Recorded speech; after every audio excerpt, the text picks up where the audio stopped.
my partner and I were just chatting about about what it means to be white. We chat about this all the time. But that piece of, not only like not like acting like we aren't ready to act until we are educated enough to understand it, right? That's like part of what keeps us continuing to commit white violence or stay in places of white fragility is that like lack of action, that keeps us in those places and keeps us in a place of guilt and shame and all that good stuff. And so the whole thing is that like we have to learn to act more even when we don't feel fully equipped to.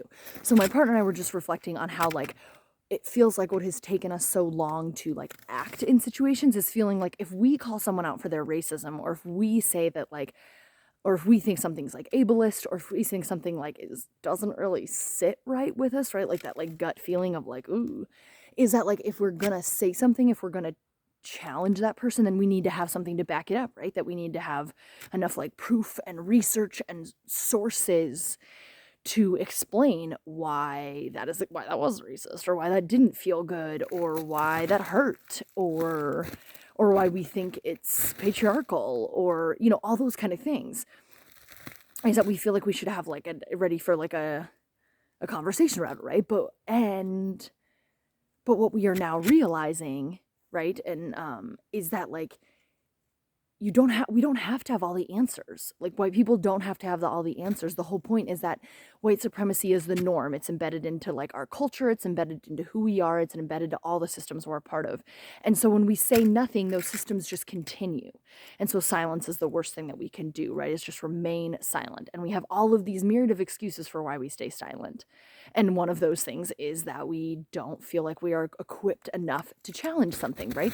But the piece that we have to get better at, that's part of this, is just being able to like hear something and say out loud like, ooh, that doesn't feel good, or like, ooh, damn, or I think the other night Lizzie and I were like, someone said something and we both were like, ooh, that sucks,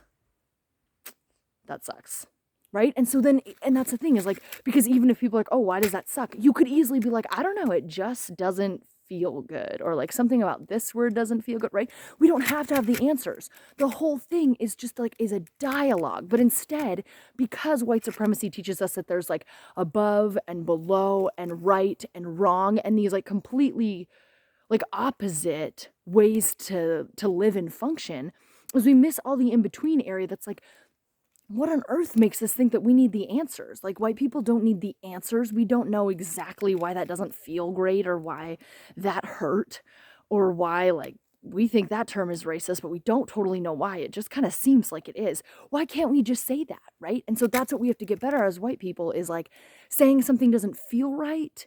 And then even if we don't know why, just being able to be like, I don't know, it doesn't feel right. I don't know, just doesn't.